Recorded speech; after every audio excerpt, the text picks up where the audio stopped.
Who am I? I am nothing and I am everything. And what does that mean? In the state of nothingness, some people will say it is the void or the womb of the Creator, the darkness. And it's in that state of nothingness you feel and you become nothing. And within the everything is stepping into the exploration of the unknown so you can become everything with no limitations or boundaries. And through my journey, I have really got to experience these aspects within my life that I'm truly grateful for. So, not so long ago in the summer, for 3 months, I had to surrender into the void, into nothing, because I kept pushing, I kept trying, I kept creating something that had a mission and a purpose and an intention. But what my soul actually wanted was to become nothing and to rest. And that's why I found so much resistance in everything that I was doing and what I was trying to create. And the beauty of it is that being in nothing, you do feel nothing. But of course, with nothingness becomes loneliness and emptiness, and you are afraid because you are jumping into the unknown and you don't know what's going to happen. So, yeah, I chose to cancel my retreats, I chose to cancel my events, I chose to step away from my friends. Obviously, I have my children, and being there for them was a priority, of course, but at the same time, when they weren't with me, I was complete in stillness. And for me, this was so hard to let go of control because all my life I've been in my masculine energy where I've had to thrive, strive. I wanted to be seen, I wanted to be heard, I wanted to become something. I wanted to create things in this reality that had a purpose, where I had a purpose. So for me to like strip away from all those things that I've always ever known, for me was a complete death experience. And really, it was me losing hope because everything was stripped away from me in terms of my financial abundance, and I was I was struggling. I still am struggling, and for me, it was like taking away my stability, my security, my safety from my legs, and I just crippled. And when you're in that crippling position, it's like the only way you can do is to surrender and to fall, because if you don't, you will stay on the same cycle, the same loop, repeating the same patterns. So I just said, fuck it, I'm done. Take me, do whatever you have to do with me, but just, I'm done. And that's not giving up. People think that when you do this, it's giving up, but it's not. You are not giving up, because what you are actually doing is that you are choosing yourself for once. You are choosing you and you only. And what I found in these 3 months of doing nothing is my soul was resting. My soul needed time. My soul needed space. It needed that ability where time and space no longer existed and just in a state of nothingness. And yes, I wasn't being able to be there in completeness because I do have children and I do have to cook, I do have to clean, I do have to do the normal things that we call life. But if they weren't there, I would spend the 5 to 7 days in my pajamas on my sofa doing nothing, creating nothing, being nothing. I deleted all my social media. I tried to delete as much of myself from online presence because I just wanted to become nothing. And you think that is running away, and maybe in some perception people may believe that is running away, but it's not. What it's actually doing is you feeling into that feeling of like, what does it feel like to be nothing, to be nothing to anyone, to be known as nothing. And it's a complete deaf ego, or ego of the deaf, however you want to put it. But I saw myself as somebody that was here to create change, that was here to bring happiness and joy and love to this reality. But then I realized nothing needs to be changed. This reality does not need to be changed. And if people want to change, it's because it's something that they are creating in their reality. It doesn't mean that I'm here to have that mission and purpose to help that change, because I truly believe that this reality is perfect as it is. So why do I want to change that? It's only me that can change.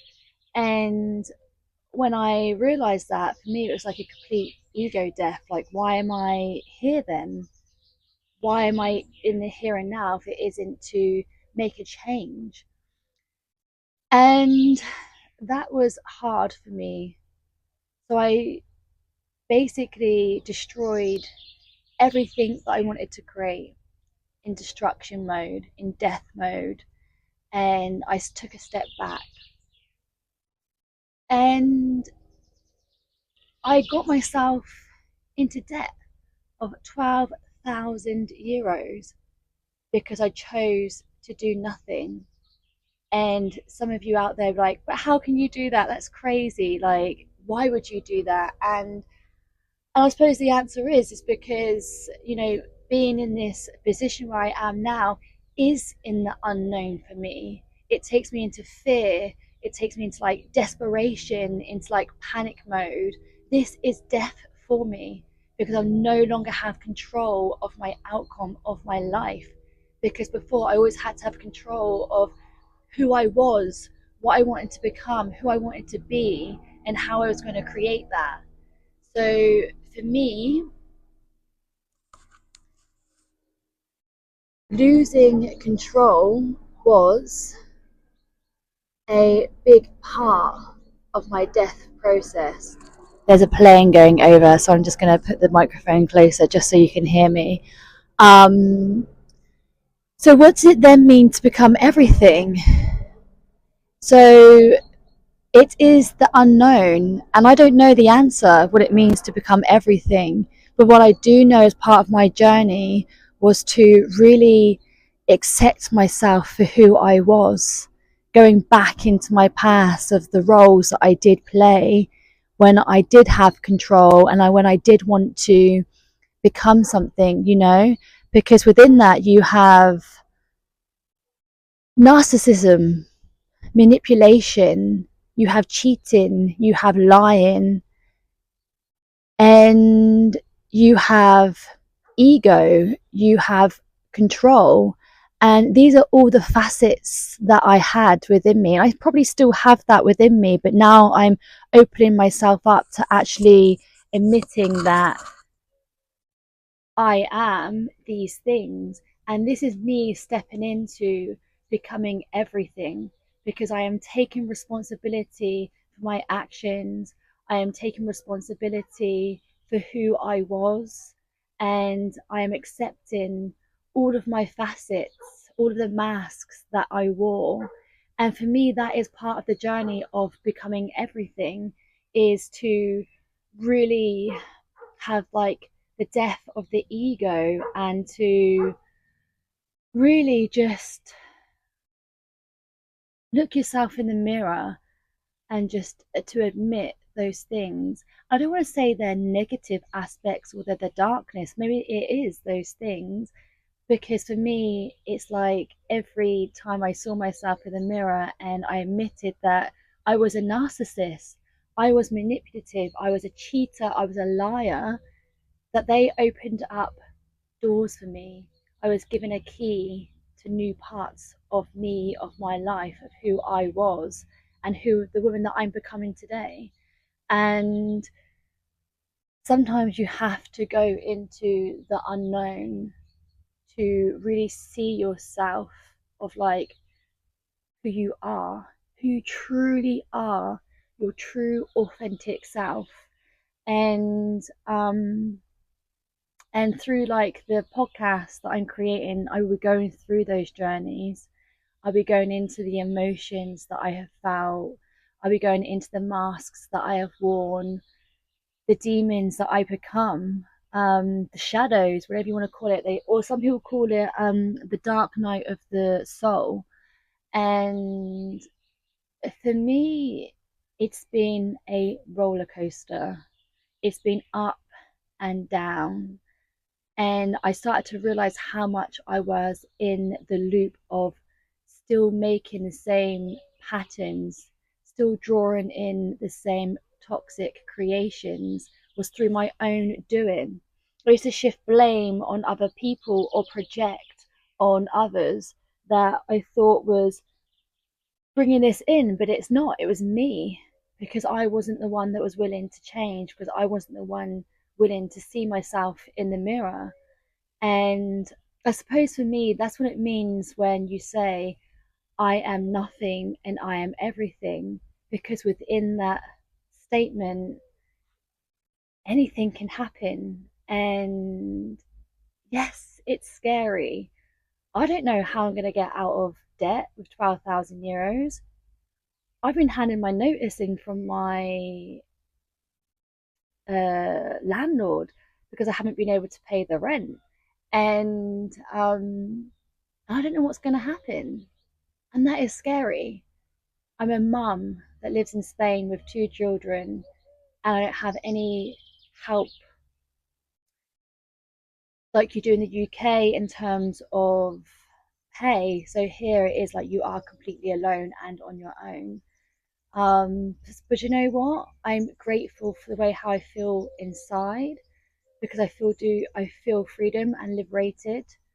Not fully, because maybe that doesn't even exist. I do not know, because we are still controlled by money, because we need money. But at the same time, I am trusting, I am believing. And if I do have to move out and I do become homeless or whatever, then I have to trust in that process, because maybe in that unknown where I haven't been before, there is a key, there is a door that will open up within me. Maybe there's something there that needs to be seen and heard. Maybe I have to go even darker into the depth of the unknown. I don't know. I'm just flowing. I'm trying to flow, and I'm trying to have like less control over my life, and just trying to be present with it and to be in the moment. Because maybe really what actually truly exists is the here and now. And it's like, okay, well, how does it feel to be in the here and now? Maybe you don't have to feel nothing to be in the here and now. So, yeah. So, welcome to my podcast, and stay tuned for more chapters of Who Am I?